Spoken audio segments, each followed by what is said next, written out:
नमस्कार। मैं राकेश सिंघा। मैंने आपसे वायदा किया था कि मैं 5 अगस्त जो हिमाचल प्रदेश हाई कोर्ट ने फैसला दिया, पूनम गुप्ता वर्सेस हिमाचल प्रदेश सरकार, उस विषय को लेकर आपसे चर्चा करूंगा। और क्यों जो हिमाचल प्रदेश हाई कोर्ट ने फैसला दिया है वो बैड इन लॉ क्यों है, क्यों वो फैसला टिक नहीं पाएगा, वो कानून के प्रावधानों से कहां बाहर है। लेकिन यह विषय मैं समझता हूं 5 पार्ट में करूंगा। और पहला पार्ट कल इसलिए करना पड़ेगा क्योंकि अभी कुछ नए प्रश्न उठ के सामने आ गए। रोज फोन आते हैं। थोड़ी देर पहले चौपाल से भी फोन आया, बहुत परेशान थी। और यह भी मैं आपसे शेयर करना चाहता हूं, भारतीय जनता पार्टी की खास कार्यकर्ता थी, नाम नहीं लूंगा मैं, क्योंकि बहुत सी बातें प्रिविलेज रखनी होती है। और मैंने जब उससे पूछा नहीं तो मुझे ठीक भी नहीं लगता कि उसका नाम लूं मैं। लेकिन परेशान है, और वो नहीं, बहुत लोग परेशान हैं।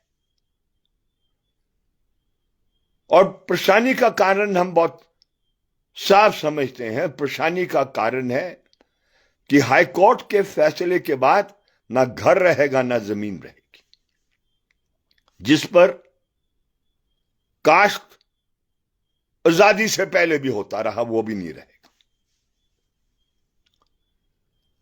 अब इस प्रश्न को लेकर मैं शुरू से कहता रहा हूं, जमीन और जमीन के प्रश्न सबसे जटिल है। यस और नो में नहीं इसका जवाब दिया जा सकता, हां या ना में नहीं इसका जवाब दिया जा सकता। और थोड़ी देर पहले प्रोफेसर राजेंद्र चौहान से मेरी चर्चा हो रही थी और उन्होंने मेरे से शेयर किया कि जो लंबा गांव के अंदर जो सेटलमेंट पुराने हुए थे अकबर के जमाने में, उसमें टोडरमल द्वारा सेटलमेंट हुआ था। आप जानते हैं टोडरमल अकबर के जमाने में रेवेन्यू, जो माल गुजारी जो विभाग होता था, उसको देखते थे। और टोडरमल के नियम ही चले आगे रेवेन्यू के इसमें बाद में। चलो छोड़िए, वो अभी विषय नहीं है। लेकिन विषय क्या है? ये जो हाई कोर्ट के ऑर्डर को सुप्रीम कोर्ट के डबल बेंच ने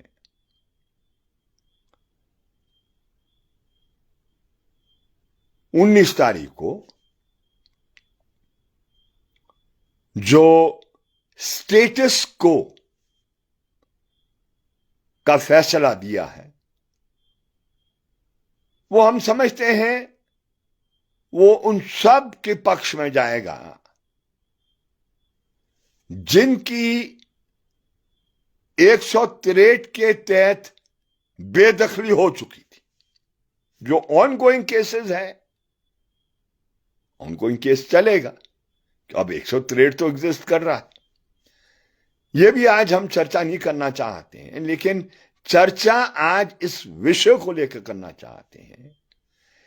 23 सितंबर को मैं खुद कांगड़ा में धर्मशाला में था, 21 को और 23 को एक जनसभा आयोजित की गई, जिसकी बहुत तैयारी लंबे समय से की जा रही थी, जिसमें मेरा ख्याल नारा दिया गया, अपना घर अपना हक। मेरे ख्याल नारे में कोई विवाद नहीं होना चाहिए, नारा करेक्ट है, राइट जो है वो बिल्कुल होने चाहिए। उसमें मैंने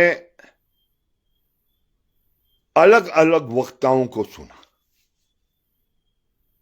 कुछ सोशल मीडिया पर आए हैं, कुछ वहां भाषण दिए हैं, और प्रमुख तौर पर सुधीर शर्मा जी जो धर्मशाला से एमएलए हैं, कुक्का मेरे साथ हम इकट्ठे रहे पिछली विधानसभा में,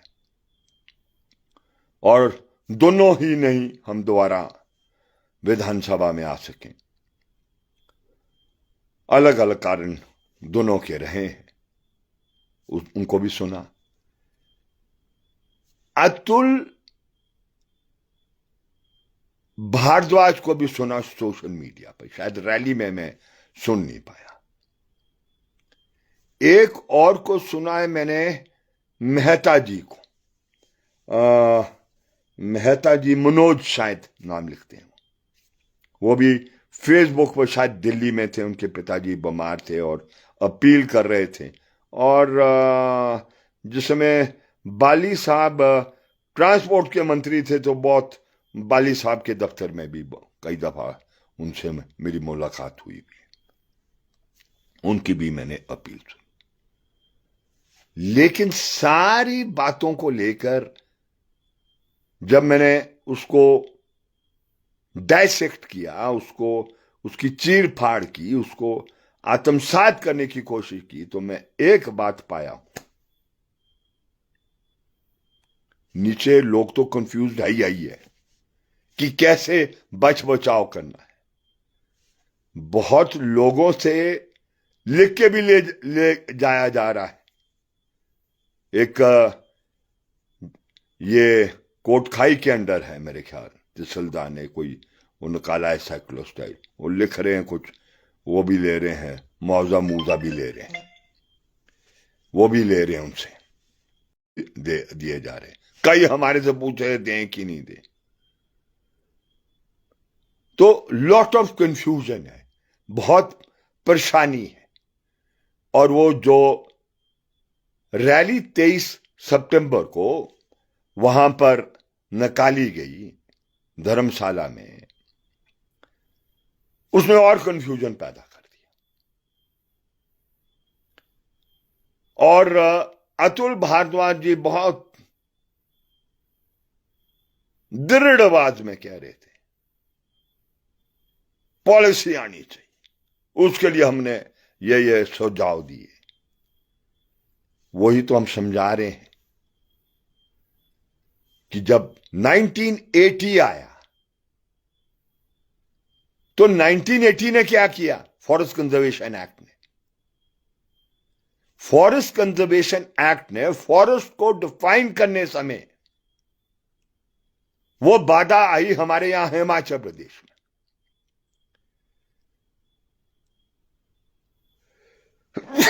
एक्सक्यूज मी। आप सब जानते हैं कि आजादी के बाद हिमाचल प्रदेश 1948 और 48 के बाद वो जो स्टेटस बना, कांगड़ा नहीं था उसमें, कांगड़ा पंजाब था, लेकिन बाकी जगह आया 1952।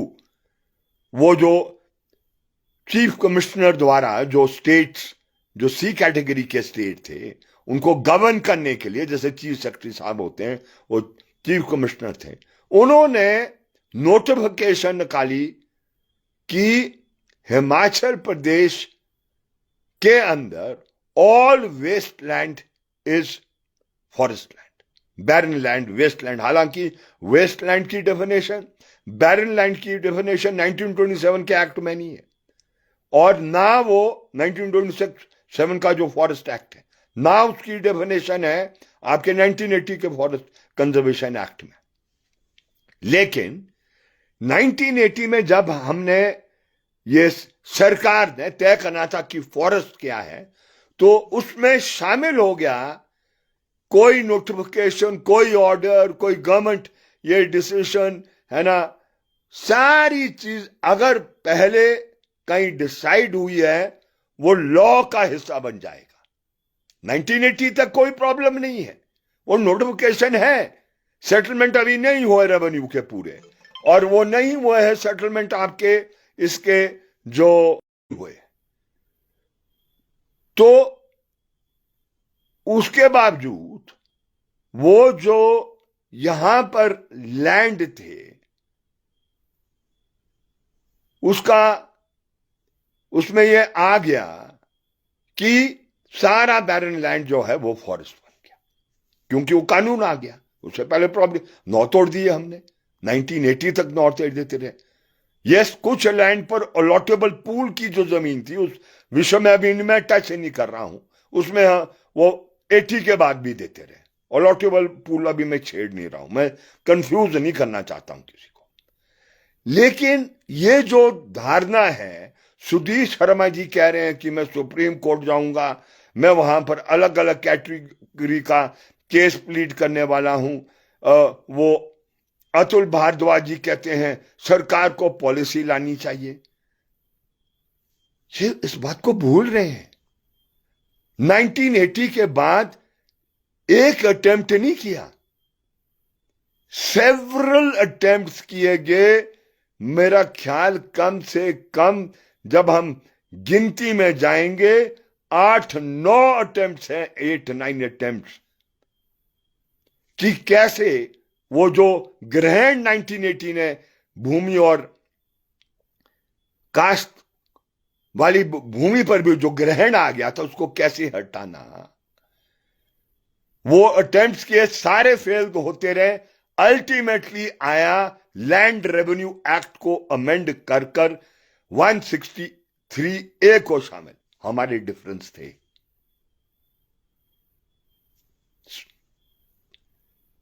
किसान सभा का सीरियस मतभेद था। क्या मतभेद था?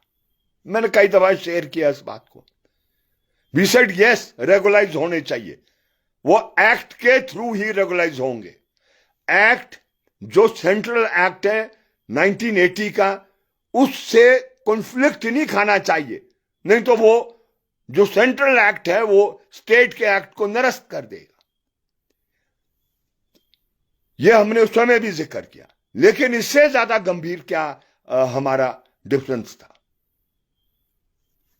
कि किसी भी किसान को सेल्फ एडमिशन एफिडेविट नहीं भरना चाहिए, और इसमें शर्त यह थी कि अगर आपको मालकाना हक चाहिए, जिस जमीन पर आप लंबे समय पुष्ट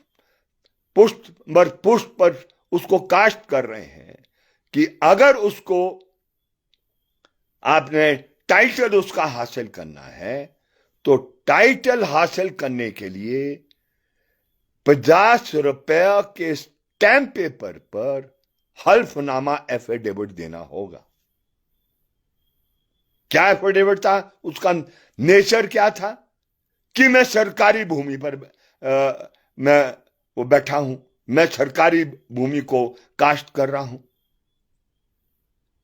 और सरकारी भूमि 1980 के बाद एक वर्जन से और वो फॉरेस्ट का वर्जन है, वो जंगल में कन्वर्ट हो गया। तो मैं अगर ऐसा एफिडेविट दूंगा, वो एफिडेविट मेरे खिलाफ इस्तेमाल होगा। आज उसी एफिडेविट को सरकार और कोर्ट लोगों के खिलाफ इस्तेमाल कर रही है, और ये पॉलिसी, ये एक्ट में अमेंडमेंट विधानसभा में 2 चर्चा करने के बाद एक लाया गया, और वो पढ़ना चाहिए सबको, वो डिबेट जो विधानसभा के अंदर हुआ, और जो एम्स एंड ऑब्जेक्टिव है भारतीय जनता पार्टी ने क्लेम किया, उनके एमएलओ ने क्लेम किया, हमने इस पर सारी लीगल राय ले ली है, हमने जो हमारा किसान संघ है उससे भी अनुमति ले ली है। इसलिए मैं आज कह रहा हूं, सबसे बड़े दोषी लोगों को मरवाने के लिए वो एफिडेविट था जो आज गले का फंदा बन गया। इतनी समझ नहीं थी आपको? The Bharatiya Janata Party should apologise to the people. वो गुनाहगार है एक ऐसे हालात को करने के लिए। आप कानून लाओ, कोई मतभेद नहीं है, लेकिन आप लोगों से हल्फनामे में एडमिशन कराएंगे कि मैं सरकारी भूमि में हूं, जब वो सरकारी थी नहीं, सरकारी थी नहीं भूमि। वो आपने ऐसा हल्फनामा भरवा दिया जिससे कि जो एक जटिल इशू था और भी जटिल कर दिया। अब मगरमच्छ के आंसू कि सरकार ने कुछ नहीं किया, सरकार ने कोर्ट में नहीं किया। इस केस के चलते हुए ऑनरेबल हाई कोर्ट के सामने जिस समय जस्टिस सूर्यकांत चीफ जस्टिस थे हिमाचल प्रदेश हाई कोर्ट के, मुकदमा उनके सामने आया। उन्होंने जितने ये बेदखल हो रहे थे सारे क्लब किए और उन्होंने हल निकालने की कोशिश की। का एक्ट का होता रहेगा ये 163A, लेकिन 163A के पहले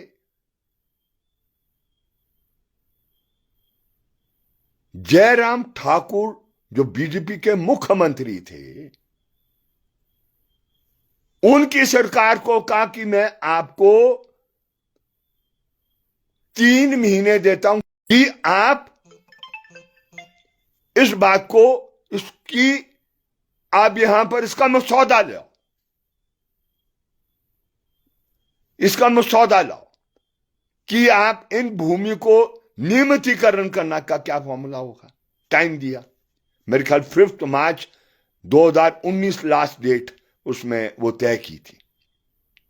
नवंबर में ये फैसला ये दिया था, वहां पर हाई कोर्ट का ये फैसला आया था। टाइम उसमें किया, डेट निर्धारित की, लेकिन हिमाचल प्रदेश गवर्नमेंट फेल्ड। इसलिए मैं कहता हूं, इसलिए हिमाचल किसान सभा कहती है कि 1980 के बाद जितनी भी गवर्नमेंट्स आई है हिमाचल प्रदेश में, उन्होंने परवाह नहीं की है बुनियादी प्रश्न का हल निकालने के, इसलिए वो दोषी है। कम और ज्यादा दोष वो तो निकाला जा सकता है कि ज्यादा और कम दोष किसका है, लेकिन दे आर रिस्पॉन्सिबल। लोग सच्चे हैं, ईमानदार हैं, बेईमान नहीं है। आज आप किसानों को बेईमान बनाकर कोर्ट के ऑर्डर को देकर बेईमान बना दिखाना चाहते कि बेईमान है वो। सुधीर शर्मा जी, आप क्या कैटेगरियां बनाना चाहते हैं मुझे बताएं। What categories? आप असल में क्या करना चाह रहे हैं? हम पूरे हिमाचल प्रदेश के किसान की एकता को कायम करना चाहते हैं। कोई मिर्च लगाने वाला है, कोई सेब लगाने वाला है, कोई वो गेहूं बीजने वाला है, कोई किसी का मकान है, कोई छोटा कारोबार करता है, कोई सड़क किनारे करता है। हम सारे को एक कर, गरीब को एक कर, आप गरीब के अंदर ऊपर और नीचे करना चाहते हैं। हम क्लियर हैं, हमारा स्लोगन है 5 बीघा। ये तो वीरभद्र जी ने, उस समय तो आपके उनके मंत्रिमंडल में मंत्री थे शायद, you were a minister in his cabinet. उन्होंने कहा हम के 5 बीघे, उन्होंने कहा मैं 10 देना चाहता हूं। हमने कहा जी ये आपका प्रेरोगेटिव है, आप 100 बीघा दे, वो तो आपका प्रेरोगेटिव है। आज आप मगरमच्छ के आंसू कर रहे हैं कि कांग्रेस ने ये नहीं किया, कांग्रेस ने ये नहीं किया। आपके पिताजी के साथ मैं स्वयं उस विधानसभा में बैठा हूं।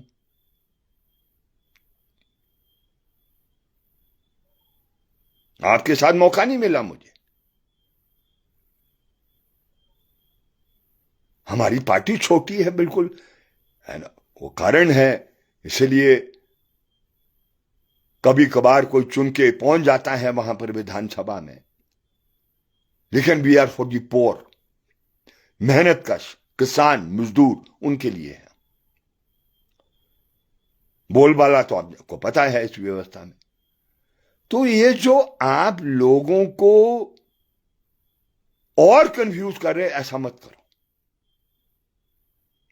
पीपल्स यूनिटी होगी, उसके जरिए ही हम इनको पछाड़ने में सक्षम होंगे। आज भी कांगड़ा के अंदर बेदखल के करने के लिए रेवेन्यू विभाग भी पहुंचा और फॉरेस्ट विभाग भी पहुंचा। फिर हमने कहा कि हाई कोर्ट के जो ऑर्डर आया उसको दिखाओ उनको और साथ में दरखास्त दो।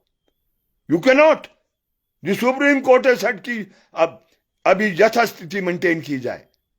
आप बेदखल फिर कर रहे हैं, आप सुप्रीम कोर्ट से ज्यादा वाइस बनना चाह रहे हैं। इसलिए एक्ट के बगैर 1952 का प्रोविजन जो सेंट्रल एक्ट में, फॉरेस्ट कंजर्वेशन एक्ट में चले गया, टीएन गोदावरन उसके बाद आ गया, जिसमें समय समय में वो फॉरेस्ट के सिलसिले में जजमेंट्स आती रहती है। वो एक बहुत बड़ी बाधा है। उस बाधा को बगैर रिमूव किए हुए हम जमीन को रेगुलाइज नहीं कर पाएंगे। और इस बात को लेकर भी मैं बहुत क्लियर हूं, हम बहुत क्लियर हैं, सेब उत्पादक संघ क्लियर है, हिमाचल किसान सभा क्लियर है। क्या क्लियर है हम? कि in spite of the supreme court saying status को रखो, in spite of supreme court Baburam के केस में इस बात को कहते हुए कि ये क्या किया आपने हिमाचल प्रदेश में, कलेक्टर को कानून नहीं पता है, डिविजनल कमिश्नर को कानून नहीं पता है, ये क्या किया है आपने, ये बेदखली का तरीका है आपका, कोई सही है? और फिर नीता राम के केस में एक लार्जर बेंच को कहा है और कहा है कि ये चीफ जस्टिस ऑफ इंडिया के बाद जाकर एक लार्जर बेंच होना है। अब जब डॉक्टर ओंकार शाद गए हैं तो ये सारे क्लब हो गए हैं, यथास्थिति करके वो क्लब किए हैं। तो आप अब कंफ्यूजन क्रिएट कर रहे हैं कि भाई आप तो इसलिए मारे जा रहे हैं कि बड़े बाग बगीचे वाले ने कब्जा किया है, तो उसकी आड़ में क्या कहते हैं, तुम भी मारे जाओ, उनके साथ मत जाओ। क्या कर रहे हो आप?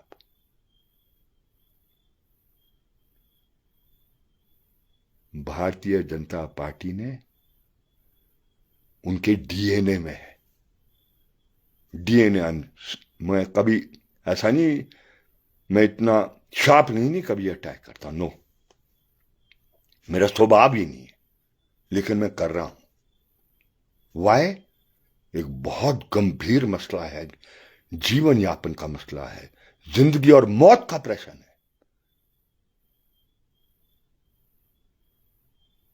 आप जो एकता हम पैदा करने की कोशिश कर रहे हैं लोगों में, और उसी एकता से बचेंगे नाम पर स्पेशली गरीब, छोटा, दलित, दस्तकार, कांगड़ा हो, शिमला हो, सिरमौर हो, भरमौर हो, high court is going to move. वो ऑर्डर कर रहा है, कंप्लायंस ले रहा है, बेदखल करो। नीचे वो जो अफसर दिमाग इस्तेमाल नहीं कर रहे हैं अपने नौकरी के डर से, वो लगे हुए हैं। तो जिसका मकान आज चले जाएगा, जिसका खेत खलियान चले जाएगा, बाग बगीचा चल जाएगा, वो दोबारा रिस्टोर होगा? एक नींबू का वृक्ष हो, एक गलगल का पेड़ हो, एक ये आपका आम का पेड़ हो, कोई भी पेड़ कट जाएगा तो उसको रीजेनरेट करने में कितना समय लगता है?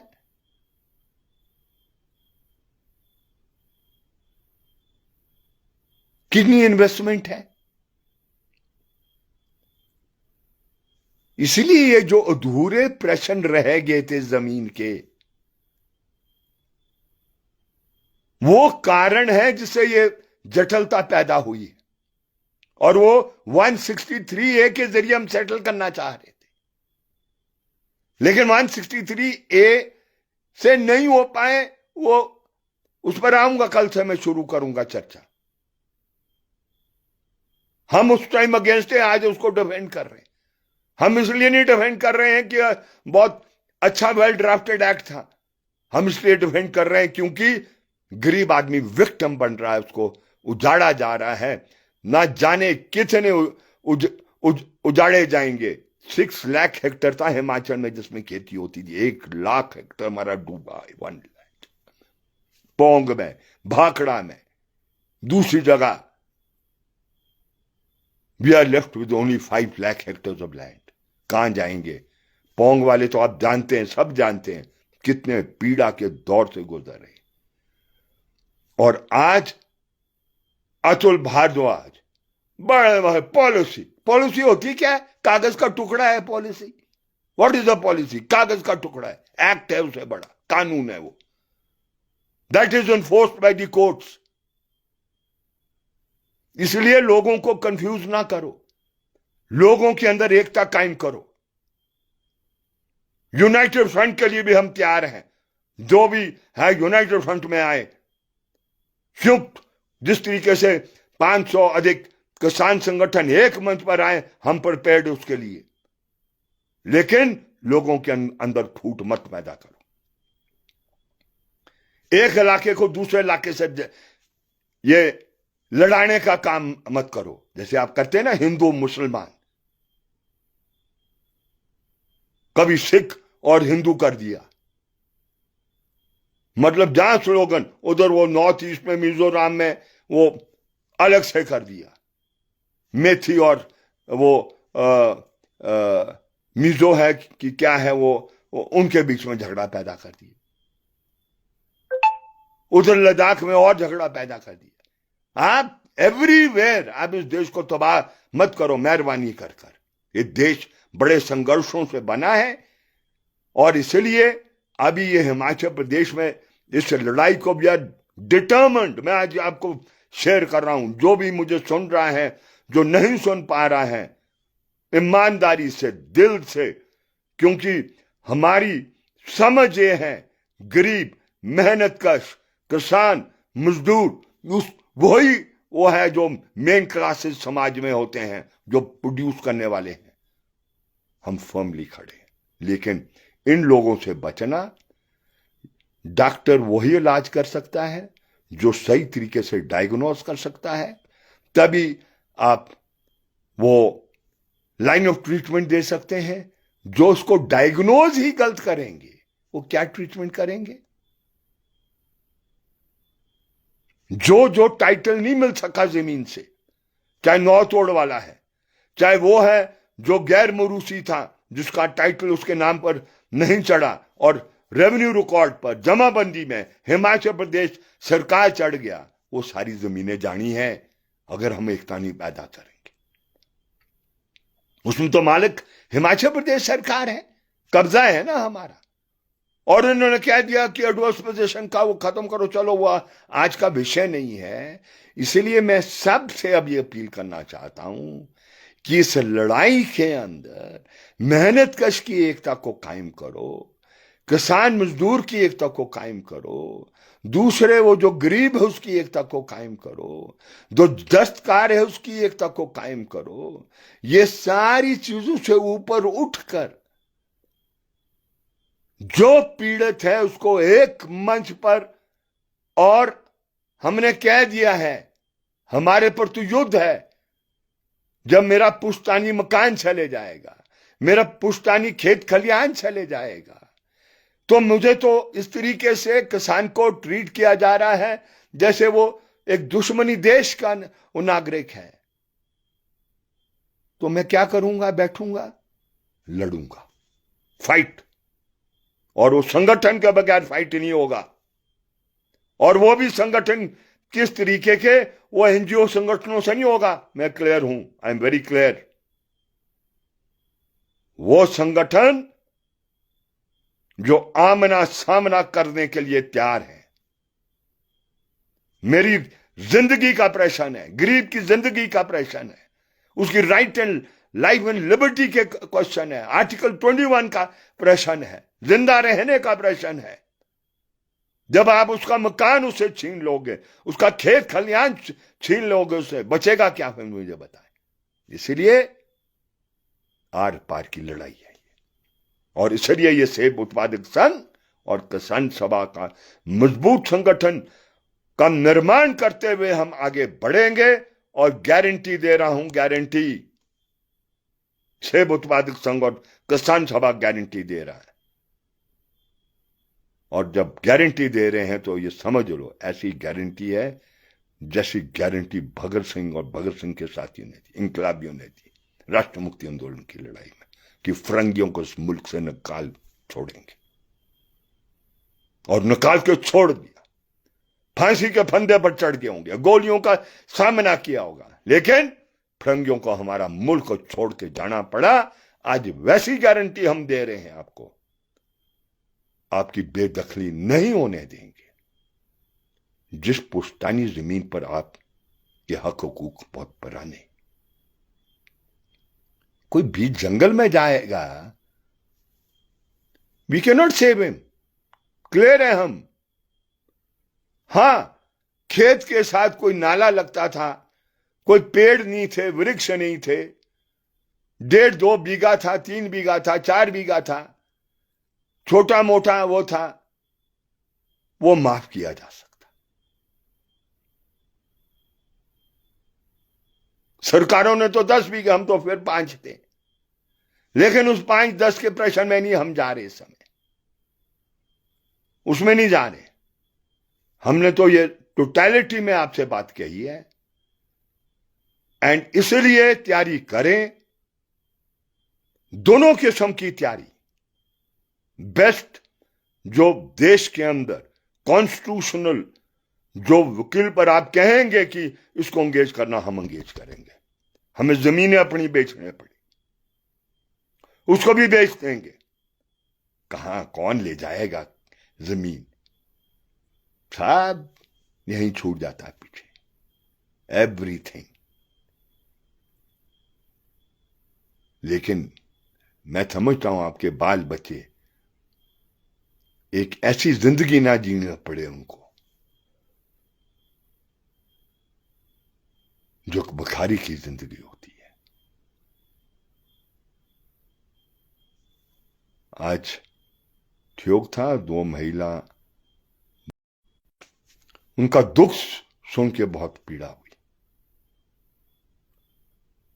दोनों के हस्बैंड ने उनको छोड़ दिया।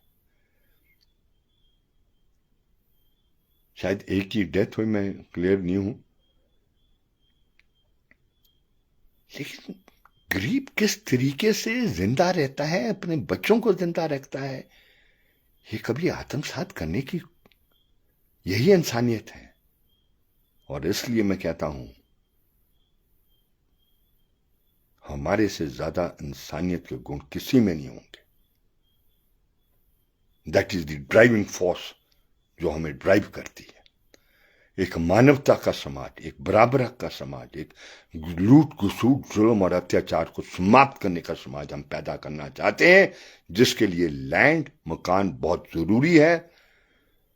आप मदद करें, हर हाल में मदद करें, संगठन के निर्माण की मदद करें, और धनराशि में भी आपको मदद करनी। वो तो कह रहे हैं ना सुधीर जी, मैं ही लड़ूंगा। भाई तुम तो धना सेठ हो,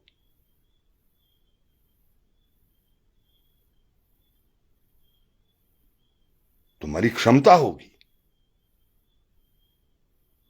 हम तो बूंद बूंद से घड़ा भरने वालों में से हैं, एक एक का साथ लेने के लिए। मोर ओवर जो पीड़ित उसको आना है, कोई नहीं। ये जो कहते हैं ना हम, वो है तुम्हारी पीड़ा को दूर करने के लिए ये धोखा करते हैं, धोखा। इसलिए आपकी दर्द है, आपकी पीड़ा है, आपको दूर करनी है, संगठित होकर करनी है। हम साथ देंगे, खड़े होंगे, दिशा देंगे और मरवाने का काम नहीं करेंगे जिस तरीके से आज बहुत लोगों ने ये परिस्थिति पैदा की है। इतनी बात कहते हुए मैं समझता हूं आज के लिए ये बतेरा है। कोई भी प्रश्न होगा उसका हम जवाब देंगे। कल से उस हाई कोर्ट के ऑर्डर को मैं आपको समझाऊंगा 5 पार्ट में, क्यों वो ऑर्डर निरस्त होगा, क्यों वो निरस्त होगा। बहुत बहुत शुक्रिया, बहुत बहुत धन्यवाद।